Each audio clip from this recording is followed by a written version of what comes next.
Hi, good morning. അങ്ങനെ ഒരു നീണ്ട ഇടവേളയ്ക്ക് ശേഷം നമുക്ക് ഒന്നിൽ കൂടുതൽ നല്ല ന്യൂസ് കിട്ടിയിട്ടുണ്ട്. നമുക്കത് ഓരോന്നോരോന്നായിട്ട് നോക്കാം. Let's get into it.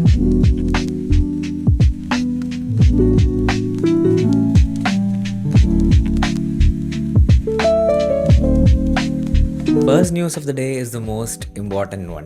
നമ്മുടെ സംസ്ഥാനത്തിൻ്റെ പേര് കേരളയിൽ നിന്ന് കേരളം എന്നാവുകയാണ്. Even in English.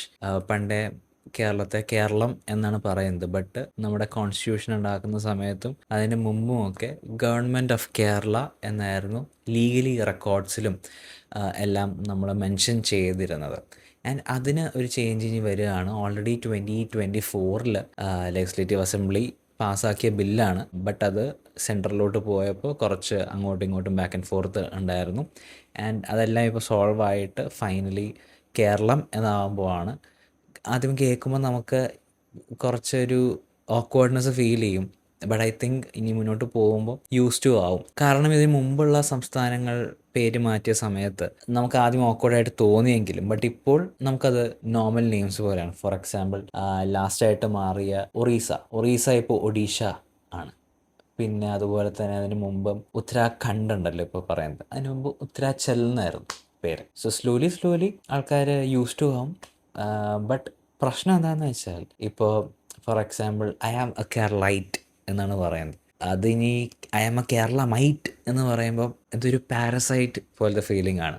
ശശി തരൂരാണ് ആ ഒരു അഭിപ്രായം പറഞ്ഞത്. അങ്ങനെ കുറച്ച് ഇഷ്യൂസ് ഉണ്ടാവും. ഇപ്പോൾ ഫോറിനേഴ്സ് വരുമ്പോൾ ഗോഡ്സ് ആൻഡ് കൺട്രി കേരള എന്നാണല്ലോ പറയാറുള്ളത്. സ്ലോലി അത് മാറും. But it's A part of the culture, it's A part of the change.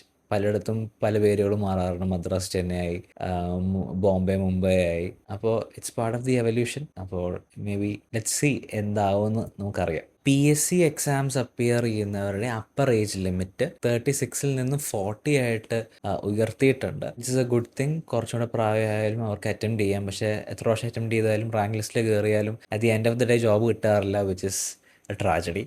But still this is a welcoming move. From the world of banking കഴിഞ്ഞ ദിവസം നിർമ്മല സീതാരാമൻ ഒരു പ്രസ് ഇൻ്റർവ്യൂ അല്ലെങ്കിൽ press conference നടത്തിയിരുന്നു ബാങ്കുകൾ ഇൻഷുറൻസ് മിസ്സെല്ലിങ്ങിനെ കുറിച്ച്. Concerning ആയിട്ടുള്ള ഡാറ്റയും ഫിഗേഴ്സുമായിട്ടാണ് ആൾ വന്നത്. ബാങ്കുകൾ മിസ്സെൽ ചെയ്ത കുറേ കേസസും കാര്യങ്ങളൊക്കെ പറഞ്ഞു, which is not a good thing for the banking sector as a whole. ബാങ്കിന് കൂടുതലും ഇൻകം കിട്ടുന്നത് ഈ പ്രൊഡക്ട്സ് വിൽക്കുമ്പോൾ ഉള്ളതുകൊണ്ടാണ് മിക്ക ബാങ്ക്സും ഇത് പുഷ് ചെയ്യുന്നത്. അതിന് പകരം ബാങ്കുകൾ കോർ ബാങ്കിങ്ങിൽ ഫോക്കസ് ചെയ്യണം എന്ന് ആണ് പറയുന്നത്. അതിനോടൊപ്പം തന്നെ വായിച്ചു പോകേണ്ട ഒരു വാർത്ത, IDFC ഫസ്റ്റ് ബാങ്ക് 590 crores ഒരു ഫ്രോഡ് നടന്നിട്ടുണ്ട്. ഹരിയാന ഗവൺമെൻറ്റിൻ്റെ ഫണ്ട്സ് FD ആയിട്ട് IDFC ഫസ്റ്റ് ബാങ്കിലായിരുന്നു വെച്ചിരുന്നത്. ബട്ട് അവിടുത്തെ എംപ്ലോയീസ് ഓൾമോസ്റ്റ് ഒരു 590 crores ഫോർജ് ചെയ്ത ചെക്സ് വെച്ച് ട്രാൻസ്ഫർ ചെയ്ത് ഒരു ഫ്രോഡ് നടത്തുകയുണ്ടായി. ആൻഡ് ഫൈനലി അത് പിടിക്കപ്പെട്ടു. ഓഡിറ്റിൻ്റെ സമയത്താണ് അത് അറിയാൻ പറ്റിയത്. And IDFC did A good thing. അപ്പം തന്നെ ഫ്രോഡായി പോയ amount completely and including existing deposit completely ഗവൺമെൻറ്റിന് തിരിച്ചു കൊടുക്കുകയും ആൻഡ് ദേ സെഡ് മിസ്റ്റേക്ക് ഉണ്ടായെന്ന് സമ്മതിക്കുകയും ചെയ്തു. IDFC ഫസ്റ്റ് ബാങ്ക് എല്ലാവർക്കും അറിയുന്ന ബാങ്കായിരിക്കും. ഓൾമോസ്റ്റ് 15 years ആയിട്ട് ഇൻഡസ്ട്രിയിലുള്ളതാണ്. ഒരു സ്മോൾ ഫിനാൻസ് ബാങ്കാണ്. മുംബൈയിലാണ് എൻ്റെ ഹെഡ് ഓഫീസും കാര്യങ്ങളൊക്കെ വരുന്നത്. പിന്നെ ലാസ്റ്റ് വീക്ക് ബാഫ്റ്റ അവാർഡ്സ് നടക്കുന്നുണ്ടായിരുന്നു. ആൻഡ് അതിൽ ഇന്ത്യക്ക് ഒരു അവാർഡ് കിട്ടി. ഒരു ഇന്ത്യൻ ഫിലിമായിട്ടുള്ള ബൂങ് എന്ന സിനിമയ്ക്കാണ് അവാർഡ് കിട്ടിയത്. ഒരു മണിപ്പൂർ ബാലിനെ ബേസ് ചെയ്തിട്ട് ഉള്ളൊരു കഥയാണ് ബൂങ്. കുട്ടികൾക്കും കുടുംബ പ്രേക്ഷകർക്കുമുള്ള വിഭാഗത്തിലാണ് ഈ പുരസ്കാരം അവർ നേടിയത്. And they are the first Indian film to get an award in this category. Digital gold വാങ്ങിക്കാനും വിൽക്കാനും പറ്റുന്ന ഒരു സേവിങ്സ് ആപ്പാണ് Jar. Last week Karnataka CID ജാറിൻ്റെ ബാംഗ്ലൂരു ഓഫീസിൽ ഒരു സെർച്ച് നടത്തുകയുണ്ടായി റിഗാർഡിങ് പൊട്ടൻഷ്യൽ വയലേഷൻസ്. അതായത് ജാറ് ഡിജിറ്റൽ ഗോൾഡ് സ്റ്റോർ ചെയ്യുന്ന ഒരു പ്ലാറ്റ്ഫോം ആണല്ലോ. അപ്പോൾ ഡിജിറ്റൽ ഗോൾഡ് സ്റ്റോറേജ് സംബന്ധമായി ബന്ധപ്പെട്ടായിരുന്നു അന്വേഷണം. And Jar declined all those allegations. ജാറിനെ പറ്റി പറയുകയാണെങ്കിൽ 2021 സ്റ്റാർട്ട് ചെയ്ത ഒരു സ്റ്റാർട്ടപ്പാണ് ജാർ. സിമ്പിൾ കോൺസെപ്റ്റാണ് ജാറിൻ്റെ. കടയിൽ പോയിട്ട് സാധനങ്ങൾ വാങ്ങിക്കുമ്പോൾ ആ ഒരു ഐറ്റത്തിന് 18 റുപ്പീസാണ് വിലയെങ്കിൽ ആ 2 റുപ്പീസ് ഷോപ്പ് കീപ്പർ നമുക്ക് ചേഞ്ച് ആയിട്ട് തരുമല്ലോ സാധാരണ. അപ്പോൾ ആ ചേഞ്ചായി കിട്ടുന്ന എമൗണ്ട് ഒരു ജാറിലിട്ട് ആ സമ്പാദ്യം ഗ്രോ ചെയ്യുന്നതാണ് ജാറിൻ്റെ കോൺസെപ്റ്റ്. അപ്പോൾ ഇവരെന്താ ചെയ്യുന്നതെന്ന് വെച്ചാൽ UPI ആയിട്ട് പേയ്മെൻറ്റ് നടത്തുമ്പോൾ 18 റുപ്പീസിൽ ആ ബാക്കിയുള്ള 2 റുപ്പീസ് ഓട്ടോമാറ്റിക്കലി ഡിജിറ്റൽ ഗോൾഡിലോട്ട് ഇൻവെസ്റ്റ് ആവും. And that's the logic behind it. അപ്പോൾ അതേ നമ്മളറിയാതെ തന്നെ നമ്മുടെ റിട്ടേൺസ് വളരെ രീതിയിൽ കൂടും. വളരെ സക്സസ്ഫുൾ ആയിട്ട് പ്രോഫിറ്റബിൾ ആയിട്ട് റൺ ചെയ്യുന്ന ഒരു സ്റ്റാർട്ടപ്പാണ്. ഓൾമോസ്റ്റ് $100 മില്യൺ പ്ലസ് ആണ് ഓൾറെഡി റേസ് ചെയ്തേക്കുന്നത് അവരുടെ സ്റ്റാർട്ടപ്പിൽ. ഇപ്പോൾ ഗോൾഡ് കോയിൻസും നെക്ലസും ഒക്കെ ആ ആപ്പ് വഴി വാങ്ങിക്കാൻ പറ്റും. യെസ് ബാങ്കും ബുക്ക് മൈ ഫോറക്സ് എന്ന ഫിൻടെക്കും കൂടെ പാർട്ട്ണർഷിപ്പ് ചെയ്തുകൊണ്ട് ഒരു കാർഡുണ്ട്, ഫോറക്സ് കാർഡാണ്.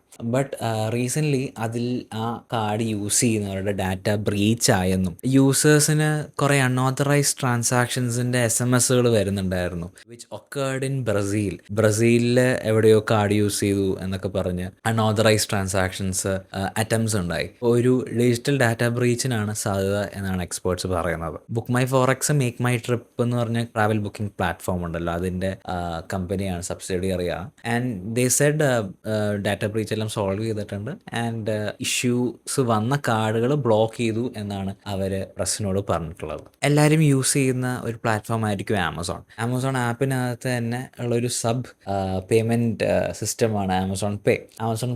കുറച്ച് നാളായിട്ട് സ്റ്റാർട്ടിങ് തൊട്ടേ UPI വന്നപ്പോൾ തൊട്ടേ ഉണ്ടായിരുന്നു. ബട്ട് സ്റ്റിൽ ഗൂഗിൾ പേയുടെയും ഫോൺ പേയുടെയും പോപ്പുലാരിറ്റിക്ക് അത്രയും ആമസോൺ പേക്ക് ഉയരാൻ പറ്റിയിട്ടില്ല. But they did backward integration. അവർക്കിപ്പോൾ UPI ഉണ്ട്, സ്വന്തമായിട്ട് കോബ്രാനെറ്റ് കാർഡ് ഉണ്ട്, ആമസോൺ പേ, ICICI കാർഡ്, പിന്നെ വാളറ്റ് ഉണ്ട്. പേ ലേറ്റർ അവർ സ്റ്റാർട്ട് ചെയ്തു പതുക്കെ ആൻഡ് ലെൻഡിങ് സ്പേസിലോട്ടും കൂടെ കയറി. And now they have even started selling out FDs, ഡെപ്പോസിറ്റ്സും കൂടെ മൊബിലൈസ് ചെയ്യാൻ തുടങ്ങിയിട്ടുണ്ട്. Amazon is very bullish on the fintech boom. അവർ ഇനിയും ബിസിനസ് കിട്ടും എന്ന പ്രതീക്ഷയിലാണ് പുതിയ പ്രോഡക്ട്സ് ലോഞ്ച് ചെയ്യുന്നത്. From the world of automobiles അല്ലെങ്കിൽ EV, മാരുതി സുസുക്കി ഫൈനലി അവരുടെ ഒരു EV ലോഞ്ച് ചെയ്തിട്ടുണ്ട്. Maruti Suzuki Vitara. Starting price 10.9 lakhs ആണ്. അവർ ബാറ്ററി ആസ് എ സർവീസ് ആയിട്ടാണ് പ്രൊവൈഡ് ചെയ്യുന്നത്. അതായത് നമ്മൾ ആ ബാറ്ററിയുടെ ലൈഫിന് സബ്സ്ക്രിപ്ഷൻ പോലെ പെർ കിലോമീറ്റർ 3 റുപ്പീസ് ഒക്കെ ആയിട്ട് കൊടുക്കേണ്ടി വരും. ബട്ട് സ്റ്റിൽ അഫോർഡബിൾ ഓപ്ഷനാണ് comparing to other entrants. Maruti enter ചെയ്യുമ്പോൾ, അനലിസ്റ്റുകൾ പണ്ടേ പറഞ്ഞിട്ടുള്ളത്, മാരുതി സ്പേസിൽ എൻ്റർ ചെയ്യുമ്പോൾ കുറച്ചും കൂടെ ഇലക്ട്രിക് കാറുകൾ ജനകീയമാകും എന്നാണ് പ്രഡിക്ഷൻസ്. വണ്ടി ഇറങ്ങിയിട്ടേ ഉള്ളൂ, റിവ്യൂസും പെർഫോമൻസും ഡീറ്റെയിൽസും കാര്യങ്ങളൊന്നും ഇതുവരെ വന്നിട്ടില്ല. So that's it. ഇന്ന് കൂടുതലും ഐ തിങ്ക് ബാങ്കിങ് ന്യൂസ് ആയിരുന്നു, banking and finance. And culturally important ആയിട്ടുള്ളൊരു ന്യൂസാണ് Kerala to Keralam. So what are your thoughts about it? നമുക്ക് ഇന്ന് പതിയെ വേർഡ് ഓഫ് ദ ഡേ നോക്കാം. So the word for today is മംസിമസ്. MUMPSIMUS. മംസിമസ് എന്ന് പറഞ്ഞാൽ വളരെ സ്റ്റബോണായിട്ട് ഇങ്ങനെ തെറ്റായ രീതികൾ തന്നെ പിന്തുടർന്ന് മുന്നോട്ട് പോകുന്നവർ. ഇപ്പോൾ നമ്മൾ എത്ര തിരുത്തിയാലും അവർ ആ രീതിയിൽ തന്നെ കാര്യങ്ങൾ ചെയ്യുള്ളൂ. അങ്ങനെ ചെയ്യുന്നവരെയാണ് മംസിമസ് എന്ന് പറയാം. നമ്മുടെ ലൈഫിലെ കാര്യങ്ങളൊക്കെ ഉണ്ടാവും, നമ്മൾ എത്ര പറഞ്ഞു കൊടുത്താലും. മേ ബി കൂടുതൽ റിലേറ്റ് ചെയ്യാൻ പറ്റുന്ന ടീച്ചേഴ്സിനായിരിക്കും. ടീച്ചേഴ്സ് എത്ര വഴക്ക് പറഞ്ഞാലും നേരെയാവാത്ത കുറേ പിള്ളേരുണ്ടാവും. അങ്ങനെ വരുമ്പോൾ യൂസ് ചെയ്യാൻ പറ്റുന്ന ഒരു വേർഡാണ് mumpsimus. So that's it. See in the next one.